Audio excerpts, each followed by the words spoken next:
the tenets of the Big Bang. That the universe started out small, hot, dense. All of that is thoroughly supported by observations of this universe. La théorie du Big Bang est actuellement le meilleur modèle pour les origines de notre univers.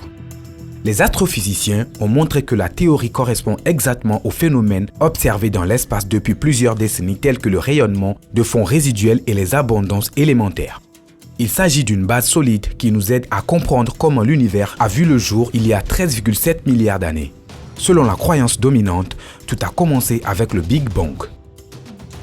En substance, cette théorie soutient que tout, partout, prend vie en même temps. Le problème est que tout ce qui précède le Big Bang est impossible à appréhender. Cependant, l'augmentation actuelle des articles préimprimés et des publications de vulgarisation scientifique sur les premières photographies du télescope spatial James Webb anciennes, les affirmations selon lesquelles le Big Bang n'a jamais eu lieu se sont répandues sur les médias sociaux et dans les médias.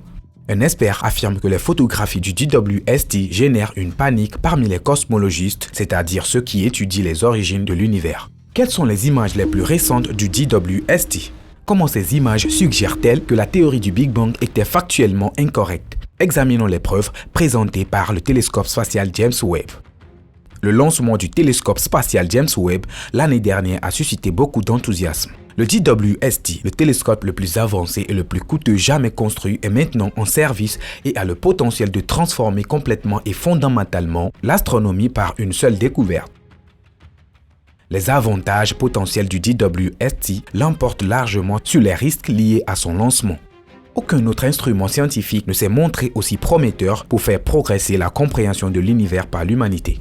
Par conséquent, les scientifiques du monde entier font la queue pour utiliser le télescope depuis qu'il a été déclaré opérationnel.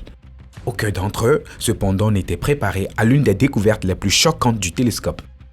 Après seulement quelques semaines de fonctionnement, le JWST a capturé des images qui contredisent l'hypothèse du Big Bang. L'idée que l'univers a commencé par un Big Bang est profondément ancrée dans l'imaginaire de millions de personnes. Cependant, la soi-disant science n'est pas aussi solide que la plupart des gens le pensent. De nombreux scientifiques, même athées et naturalistes, reconnaissent que la théorie présente de sérieuses lacunes. Et les dernières photos du télescope spatial James Webb n'ont pas aidé ceux qui croient à la théorie du Big Bang. La théorie du Big Bang est issue du travail de Georges Lemaître, un prêtre devenu astronome qui a postulé en 1927 que l'univers avait commencé à un seul point. Il a affirmé que l'univers entier s'était étendu jusqu'à sa taille actuelle et qu'il pourrait le faire éternellement. Quelques années plus tard, l'astronome Edwin Hubble, qui a donné son nom au télescope spatial Hubble, a amélioré la théorie de Lemaître. Hubble a révélé que d'autres galaxies s'éloignent de nous et que les galaxies lointaines se déplacent plus rapidement que les galaxies plus proches. L'astronome a donc conclu que l'univers était toujours en expansion, comme l'avait prédit Lemaître. En fait, si tout s'éloigne, cela signifie que tout était autrefois très proche. Selon la théorie du Big Bang, le cosmos est né d'un ensemble de petites particules chaudes mêlées de lumière et d'énergie. Au fur et à mesure que tout grandissait et prenait de la place, la température a baissé. Des minuscules particules se sont regroupées pour former des atomes qui se sont regroupés pour former les étoiles et les galaxies que nous voyons aujourd'hui. Ces premières étoiles ont produit des atomes et des groupes atomiques plus grands, ce qui a entraîné la naissance de nouvelles étoiles. Les galaxies sont entrées en collision et ont fusionné au même moment, créant un spectacle cosmique chaotique. D'autres objets comme les astéroïdes, les comètes, les planètes et les trous noirs sont apparus lorsque de nouvelles étoiles se sont formées et ont disparu. Tout cela s'est déroulé sur une période de 14 milliards d'années. Mais que se passerait si le Big Bang n'avait pas eu lieu? Alors que de nombreux scientifiques hésitent à explorer cette idée car elle constitue une pierre angulaire de l'astronomie moderne, le JWST a été brutal avec sa dernière série de photographies. Les scientifiques tentent d'expliquer pourquoi les images du JWST ne correspondent pas à la théorie du Big Bang, qui est largement acceptée. Le JWST est destiné à voir les longueurs d'onde infrarouges du spectre électromagnétique. Comme la lumière des galaxies très lointaines est déclarée vers cette région du spectre, le JWST devrait être capable de capturer des photographies plus détaillées de ces galaxies. En effet, une comparaison en ligne démontre que les photos en champ profond de Webb sont encore meilleures que les photos à couper le souffle de Hubble. Les créationnistes ont longtemps observé que le Big Bang souffre du dilemme de la galaxie lointaine mature. Selon la théorie du Big Bang, la lumière des galaxies les plus lointaines a mis plus de 13 milliards d'années pour atteindre la Terre. Selon la théorie du Big Bang, nous devons considérer ces galaxies incroyablement lointaines, non pas telles qu'elles sont aujourd'hui, mais telles qu'elles étaient il y a 13 milliards d'années. Par conséquent, ces galaxies devraient paraître non évoluées et immatures. Cependant, cette attente est souvent déjouée et les données préliminaires du télescope Webb confirment cette tendance. Les premiers résultats du télescope spatial James Webb semblent indiquer que les grandes galaxies brillantes se sont développées au cours des 250 millions d'années qui ont suivi le Big Bang. Si cela est prouvé, cela remettra fondamentalement en question les croyances cosmologiques existantes. Nombre de ces galaxies semblent être plus massives que le modèle cosmologique traditionnel, qui définit la composition et le développement de l'univers. Pour être juste, il s'agit de résultats préliminaires qui n'ont pas encore été validés.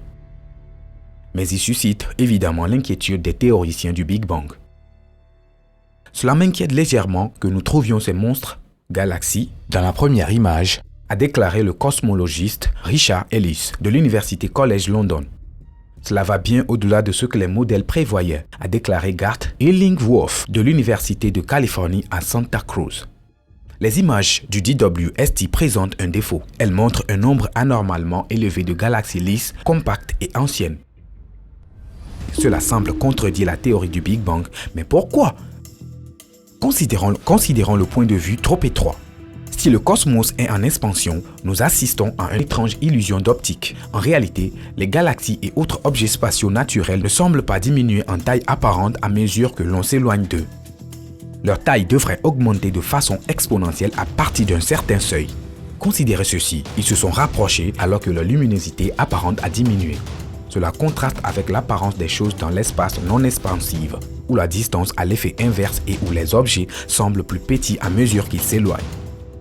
On ne peut nier le fait que les scientifiques qui ont analysé les images du DWST ont découvert de petites galaxies. Comparées aux images de Hubble, les galaxies dont la luminosité et la masse sont supérieures à celles de la Voie lactée semblent être 2 à 3 fois plus petites sur ces images. Ce n'est pas un mystère que les nouvelles galaxies ont des décalages vers le rouge qui sont 2 ou 3 fois plus importants que ceux des anciennes galaxies. Ce type d'activité dans un univers en expansion est plutôt inattendu. Si l'univers n'est pas en expansion, les galaxies observées par le DWST ont la même taille que la galaxie la plus proche de nous et le décalage vers le rouge est proportionnel à la distance. Selon l'hypothèse du Big Bang, ces galaxies extrêmement lointaines doivent être essentiellement exceptionnellement petites pour expliquer la prétendue illusion d'optique. La GAZ2 est nettement plus brillante que la Voie lactée. Cependant, les calculs suggèrent que son rayon estimé n'est que 300 années-lumière, ce qui est 150 fois plus petit que celui de la Voie lactée. Si l'on mesurait sa luminosité en fonction de sa surface, elle serait 600 fois plus brillante que la galaxie la plus proche. Sa densité serait de plusieurs ordres de grandeur supérieure à celle des galaxies que nous pouvons voir actuellement. Qu'en est-il de la régularité des galaxies? Quel impact cela a-t-il sur la théorie du Big Bang? Pour que l'hypothèse du Big Bang soit juste, il doit y avoir des galaxies souris, c'est-à-dire des galaxies petites et denses. La DWST a rendu la situation bien pire qu'elle ne l'était auparavant. Selon la théorie, les petites galaxies deviennent des galaxies actuelles en entrant en collision les unes avec les autres et en fusionnant lors de leur expansion. Par conséquent, de nombreux partisans de l'hypothèse du Big Bang pensent que nous trouverions des galaxies présentant des cicatrices visibles ou des bords rugueux dus aux collisions qu'elles ont subies ou auxquelles elles ont survécu. En revanche, la découverte surprenante par le DWST de disques incroyablement lisses et de motifs spiralés immaculés les a pris au dépourvu. Ils ont la même apparence que les galaxies actuelles. D'après les statistiques, le nombre de galaxies spirales lisses sur les photos était environ 10 fois supérieur à ce que la théorie attendait. Par conséquent, l'idée que les fusions de galaxies sont répandues est mise en doute. L'idée de fusion est donc invalidée par ces découvertes. Alors, que se passe-t-il lorsque les galaxies fusionnent rarement? Les galaxies individuelles ne peuvent pas acquérir cette quantité de masse. Seules les fusions peuvent créer des structures aussi massives. Par conséquent, nous pouvons supposer que les grandes galaxies n'ont jamais été de taille intermédiaire. Cela implique également que l'hypothèse de l'expansion de l'univers était incorrecte dans sa prédiction d'une illusion d'optique, car l'absence d'une illusion est une preuve contre l'expansion. L'illusion est une conséquence naturelle de l'expansion. Poursuivons en considérant les deux aspects historiques. En réalité, Elle est assez similaire ou identique à beaucoup trop d'autres choses. En utilisant une variété de filtres, le JWST capture des images dans la région infrarouge du spectre. Les astronomes peuvent désormais voir les couleurs des galaxies lointaines. Les astronomes s'en servent pour déterminer depuis combien de temps les étoiles de ces galaxies sont nées. Les étoiles plus anciennes et plus froides sont jaunes ou rouges, tandis que les étoiles jeunes et chaudes sont bleues. Les images du JWST montrent les galaxies les plus lointaines telles qu'elles auraient dû être 400 à 500 millions d'années après le Big Bang. En revanche, les populations d'étoiles de plusieurs de ces galaxies ont plus d'1 milliard d'années. Rien ne peut avoir existé avant la formation de ces galaxies pour qu'il y ait un Big Bang. Si l'hypothèse du Big Bang est correcte, le JWST devrait détecter de moins en moins de galaxies à mesure que l'on remonte dans le temps.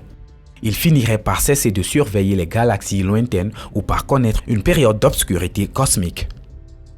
D'autre part, les scientifiques établissent que d'énormes galaxies comme la Voie lactée restent présentes même des centaines de millions d'années après la prétendue Big Bang. Selon les scientifiques, le nombre de galaxies sur les dernières photos du JWST est au moins 100 000 fois supérieur à ce que la théorie prévoyait pour que des décalages vers le rouge supérieur à 10. Ce qui montre que de nombreuses grandes galaxies ne sont formées rapidement. Si c'est le cas, il est difficile de penser qu'il n'y a pas eu de Big Bang. Faites-nous savoir de ce que vous pensez de l'exactitude de la théorie du Big Bang dans la section des commentaires ci-dessous.